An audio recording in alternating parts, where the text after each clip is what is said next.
Sebenarnya berziarah kepada Sayyidah Fatimah Zahra, kalau ziarah secara fisik ke makamnya nggak mungkin. Karena memang Sayyidah Fatimah Zahra makamnya sampai saat ini menjadi suatu hal rahasia yang memang Ahlul Bait menyembunyikan dan tidak diberitahukan kepada kita. Supaya menjadi bukti bahwa memang terjadi kezaliman terhadap Ahlul Bait. Dan yang mazlum dalam kasus ini, yang paling mazlum adalah Sayyidah Fatimah Zahra alaihissalam. Ada satu kisah, ya sebelum saya ceritakan kisah ini saya perlu berikan catatan ya, catatan awal bahwa mazhab kita, bahwa agama kita tidak dibangun di atas landasan mimpi. Ya. Mimpi yang mungkin diceritakan dari para ulama itu biasanya adalah hanya untuk menguatkan dan menjadi pendorong bagi kita. Menjadi penguat atas akidah kita, menjadi pendorong kita untuk menjadi orang yang lebih baik lagi. Menjadi sinyal-sinyal bahwa apa yang kita yakini ini adalah suatu kebenaran, hanya itu, tidak lebih dari itu.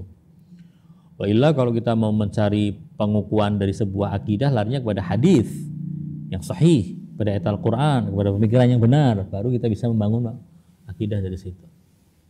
Nah, ada kisah tentang Ayatullah Mar'ashi. Ini kisah diceritakan oleh Ayatullah Mar'ashi.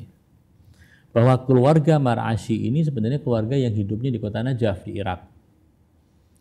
Ayah Ayatullah Al-Uzma Sayyid Syihabuddin Mar'ashi Najafi adalah seorang yang soleh. Orang ulama juga soleh. Sayyid Mahmud. Nah, ayah beliau ini kemudian melakukan sebuah amalan. Kalau orang Indonesia biasanya nyebut tirakat. Ini istilah Jawa atau istilah pesantren. Melakukan tirakat sebanyak 40 hari karena meyakini bahwa 40 ini adalah angka-angka yang sakral gitu. Melakukan tirakat selama 40 hari, riwayat kisah yang lain saya baca itu menyebutkan bahwa tirakat itu dilakukan di haramnya Imam Ali bin Abi Thalib di Najaf. Apa yang dimaksudkan? Apa yang diminta oleh mereka? Oleh beliau? Beliau berharap Allah Subhanahu wa taala memberikan petunjuk di mana letak makam Sayyidah Fatimah Zahra supaya bisa berziarah ke makam Sayyidah Az-Zahra alaihissalam. Pada hari yang ke-40, Imam Maksum datang menemui Sayyid Mahmud. Lalu dikatakan, wahai Sayyid,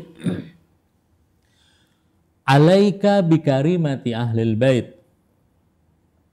Pegangilah karimatu ahlil bait. Tadi kita sudah bahas siapa karimatu ahlil bait. Sayyid ini kemudian menyangka bahwa yang dimaksud oleh imam tadi adalah Sayyidah Fatimah Zahra.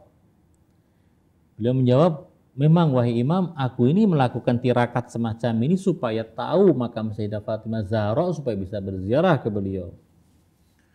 Dikatakan tidak, maksudku bukan Sayyidah Fatimah Zahra, tapi karimatu ahlil bait Fatimah Maksumah yang ada di kota Qum. Kalau engkau ingin berziarah kepada Fatimah Zahra, nenek kami, ziarahilah Fatimah Maksumah di kota Qum. Nah, kemudian berkat musyahadah semacam ini, Sayyid Mahmud kemudian membawa seluruh keluarganya hijrah dari kota Najaf menuju ke kota Qum.